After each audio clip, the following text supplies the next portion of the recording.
Bienvenue sur Hospitality On. Nous sommes avec Jean-Pierre Pinheiro, directeur France et Luxembourg de l'Office du tourisme du Portugal. Alors, donc, Jean-Pierre Pinheiro, je m'occupe de l'Office du tourisme du Portugal pour la France et le Luxembourg.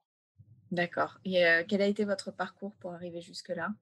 Eh bien, j'ai d'abord fait une formation dans le tourisme puisque j'ai suivi ma scolarité déjà avec l'objectif donc, de travailler dans le tourisme. Donc, c'était ensuite une spécialisation en marketing touristique et enfin à l'IRES, qui est l'Institut de recherche et du tourisme de la Sorbonne, où j'ai fini mes études donc, à l'IRES pour être diplômé plus spécialement dans la politique de développement touristique, aménagement du territoire, marketing. Voilà.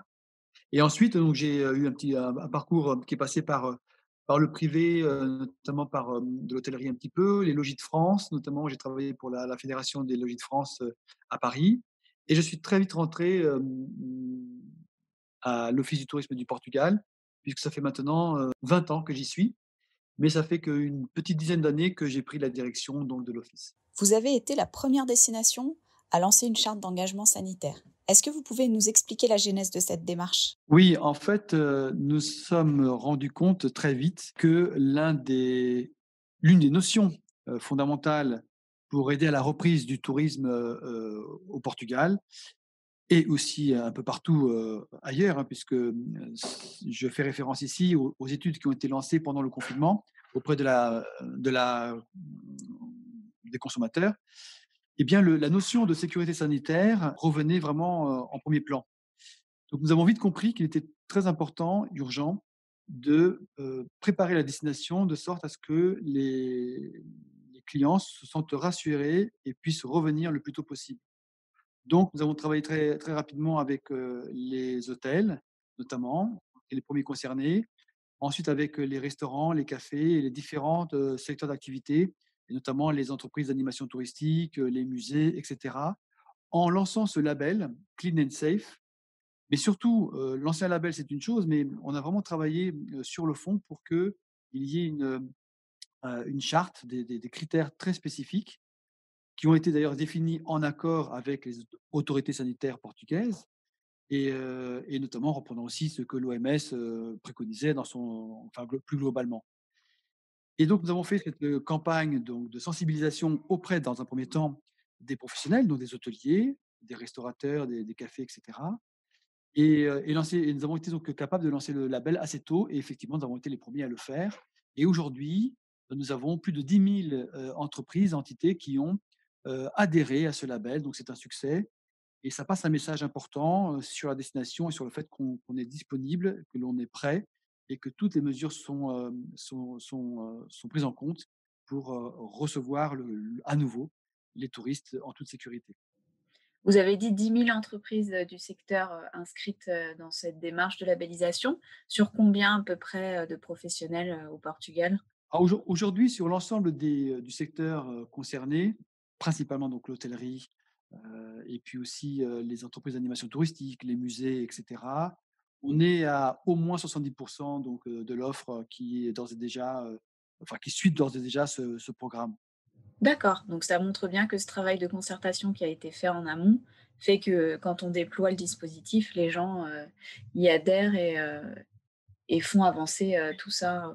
Il y a eu vraiment une belle réaction et une réactivité très rapide de la part des professionnels du tourisme. Et puis, il faut dire que c'est aussi dans leur intérêt puisque, évidemment, ceux qui pourront mettre en place ce label le plus tôt possible pourront bénéficier plus rapidement, je pense, de la confiance et du retour des touristes. Et du coup, justement, en termes de reprise, comment ça se déroule là, à l'instant T, au moment où on se parle, 19 juin ensemble, au Portugal, avec la réouverture des frontières lundi? Qu'est-ce que ça donne en termes d'activité et de réouverture déjà? Dans un premier temps, ce qui était très important pour nous, c'était que cette reprise soit accompagnée par une reprise des opérations, du transport aérien, du tour operating, puisque, réouvrir les frontières, c'est une bonne chose, mais s'il n'y a pas, l'offre qui permette aux touristes français d'accéder au Portugal, c'est moins intéressant. Donc nous avons veillé vraiment à ce que, dès le départ, un minimum d'opérations soit garanti pour, assurer le transport, vers la destination. Et c'est le cas aujourd'hui puisque, la grande majorité des compagnies aériennes qui desservaient le Portugal avant la crise ont aujourd'hui une opération, on va dire, en quantité raisonnable et suffisante pour permettre de répondre à la demande qui est évidemment croissante, à on va dire, qui va se faire lentement puisqu'il est évident que nous ne pensons pas retrouver des niveaux, identiques aux années précédentes, dès les premières semaines ou même dès les premiers mois du déconfinement et de la réouverture des frontières. Mais c'est une offre progressive qui se met en place et d'ailleurs on le voit au niveau de la demande puisque, la plupart des plateformes de réservation, que ce soit les réservations d'hôtels, les réservations, de transport aérien, eh bien, le Portugal est déjà, cité comme, étant dans le top 3 des destinations les plus demandées depuis, une quinzaine de jours et principalement depuis, le discours du président Macron et l'annonce, il y a à peu près une semaine donc de, la réouverture, des frontières. Ça a été quasiment immédiat, il y a des aujourd'hui la possibilité de mesurer cela très rapidement puisqu'il y a beaucoup de choses qui se font en ligne, comme vous savez et en termes de connexion, de demande d'informations, mais aussi de réservations concrètes, ça repart et le Portugal est dans le trio de tête avec, l'Espagne et la Grèce, me semble-t-il. Ce sont les 3 destinations qui sont en ce moment les plus demandées. Alors évidemment, à des volumes qui sont bien en dessous du volume normal en cette période de l'année, puisque nous sommes autour de 20 de ce que devrait être le volume, habituel. Mais c'est déjà, positif de voir qu'il y a tout de même une demande croissante vers l'extérieur puisque on a tous conscience que, les Français cet été vont principalement rester en France et d'ailleurs tout est fait pour, au niveau de la communication des institutions, des régions françaises, Atout France, les autorités notamment même, le gouvernement qui passe des messages pour que, les Français si possible reste en France cet été. Donc, il est vrai qu'on pensait que la reprise vers, l'étranger allait se faire, bien plus tard et on a cette bonne et agréable surprise que de voir que finalement, il y a quand même des Français qui sont en train de réserver leurs vacances, à l'étranger pour cet été. Et vous parlez justement, communication, Bateau France et cetera. Quel est le dispositif qui a été mis en œuvre, par la destination Portugal? Alors à la fois auprès des marchés dont vous vous occupez, mais peut-être de manière plus globale si vous avez les éléments? Oui, tout à fait. Alors, nous avons dans la phase du confinement, nous n'avons pas arrêté de communiquer. C'était important donc de continuer à avoir une prise de parole. Évidemment, le message et la communication n'allaient pas dans le sens de la promotion. D'abord, ça n'aura pas été, vraiment bien vu, par par la clientèle, du fait que nous étions dans une phase où il fallait donner la priorité à la sécurité, à la santé des uns et des autres. Donc nous avons fait une campagne plutôt inspirationnelle, où l'on, invitait très clairement les gens à rester chez eux. Mais rester chez soi, c'est une chose, mais qu'on pouvait continuer à rêver et à, heu, penser un petit peu, aux futures, vacances lorsque ce sera, permis. Donc c'était une phase de communication inspirationnelle où on disait: «Restez en France, restez chez vous, pardon, mais continuons à rêver et ne perdons pas l'espoir». C'était d'ailleurs le thème de cette, campagne, c'était, qu'il fallait, garder l'espoir. Ensuite, nous avons aussi lancé une campagne, il y a à peu près 15 jours, 3 semaines, où on invitait les Français à, lire, ou à découvrir le Portugal par le biais des auteurs et de la littérature portugaise. Cette campagne qui était on va dire une adaptation de notre «Visiter le Portugal», qui était adaptée à «Lisez le Portugal». Et depuis la réouverture des frontières, donc tout récemment, nous avons lancé, c'est très frais, la nouvelle campagne qui est la campagne sur la réouverture de la destination, où là on est sur la thématique justement de la réouverture et c'est une campagne qui est lancée maintenant et qui va être donc plus l'optique de la promotion et donc du retour de la promotion de la destination, comme on le faisait avant la crise sanitaire. Et parallèlement à cela, nous allons commencer à lancer les campagnes de promotion conjointes de vente, les campagnes marketing avec les tours opérateurs partenaires et les compagnies aériennes. Et donc là, on va être plus sur des promotions et sur une communication vente produits, notamment pour les dernières minutes de l'été, mais aussi d'ores et déjà pour la rentrée, puisque nous avons conscience que cela va démarrer progressivement et nous comptons beaucoup sur l'arrière-saison et nous espérons pouvoir reprendre de l'activité septembre, octobre, novembre et d'ores et déjà, l'hiver 20-21 et même le printemps 21 est déjà en machine, pour la plupart des tours opérateurs et les compagnies aériennes, parce qu'on a conscience qu'il va falloir, anticiper, la saison et commencer à vendre déjà la saison, fin 20, début 21. D'accord.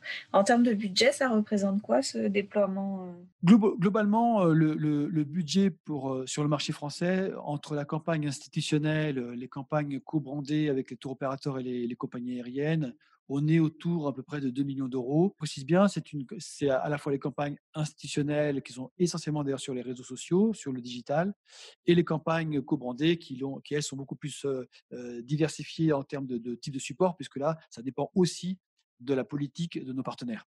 et les retombées, les réactions puisque vous m'avez parlé de réseaux sociaux, les gens sont réceptifs? Oui, la campagne, par exemple, lancée pendant la période du confinement a eu un beau succès. Les gens ont trouvé que le message était un beau message, d'espoir et là aussi, nous avons été parmi les premiers à lancer cette communication sur «Restez chez vous», cette communication autour de l'espoir. Après ça a été, je c'est vrai, repris par beaucoup d'office de tourisme parce que c'était normal. Personne ne voulait communiquer sur, la promotion et personne n'avait envie de dire: «Venez chez nous» pendant le confinement. Donc évidemment, ce message, global de responsabilité et de sécurité sanitaire a été repris par beaucoup de destinations. Mais nous avons été, c'est vrai, parmi les premiers et il y a eu une très belle réactivité, dans les réseaux sociaux et c'est vrai aussi que, la campagne aussi sur le label Clean and Safe, comme nous avons été les premiers, a eu aussi un très beau retour et du public, mais aussi des professionnels et de la presse, qui ont, très vite réagi à cette campagne, à ce lancement de ce label. Il y a eu une très belle réaction aussi de la part, donc et du public et des professionnels. C'est quoi les prochaines étapes, pour vous, en termes d'accompagnement, de déploiement, de promotion? Alors les prochaines étapes, c'est de lancer maintenant les campagnes, conjointes avec les partenaires tour opérateurs. La plupart d'entre eux, préfèrent attendre, maintenant la rentrée parce que pour différentes raisons, ils estiment que maintenant pour l'été, c'est un peu compliqué. Certains vont se concentrer sur la France, il faut le dire aussi. Donc, beaucoup nous ont dit qu'ils attendaient de voir un petit peu comment ça allait évoluer, mais que le septembre et octobre seraient plus propices parce que, en termes de capacité aérienne aussi, la machine sera mieux lancée. Puisqu'aujourd'hui, la capacité aérienne est telle qu'elle devrait pouvoir répondre à la demande croissante, mais qui est beaucoup plus faible qu'en temps normal, et ça devrait être suffisant. Donc à la rigueur, on a presque envie de dire que, vu la capacité aérienne qu'il y a aujourd'hui à mi-juin, et voire début juillet, ça devrait se remplir tellement vite que, la communication n'est presque pas forcément, très utile. Il faut rappeler que nous avons aussi une particularité sur le marché français, c'est qu'il y a énormément de Portugais et de luso-descendants. C'est une forte communauté portugaise puisque nous sommes un peu plus de 1,5 million entre les Portugais résidant et travaillant en France, mais aussi toute cette génération de, descendants de Portugais qui ont aujourd'hui la nationalité française, mais qui sont donc des luso-descendants et qui ont un fort lien avec le Portugal évidemment et qui aiment bien retourner au Portugal, souvent, voir la famille, les amis, retrouver le pays. Donc nous savons que pour juillet et août, il y aura de toute façon cette forte, enfin, cette communauté portugaise qui va aller au Portugal très rapidement et donc remplir les vols. D'ailleurs, nous avons lancé aussi, j'ai oublié de vous le dire tout à l'heure, dans notre campagne de communication, une campagne qui est spécifiquement dédiée au marché interne pour les Portugais et les convier à découvrir le Portugal cet été, mais aussi cette campagne, elle est élargie à la communauté portugaise vivant à l'étranger et notamment en France parce qu'il y en a beaucoup. Donc, c'est une campagne adaptée et nous comptons beaucoup sur la reprise, des flux touristiques de cette communauté qui devrait revenir dès le début juillet, dès le début des vacances scolaires au Portugal. En dehors des clientèles françaises et on va dire, luso-descendants, quelles sont les clientèles que vous visez en priorité? Je pense Les notamment au princi Royaume-Uni avec la problématique de la quatorzième.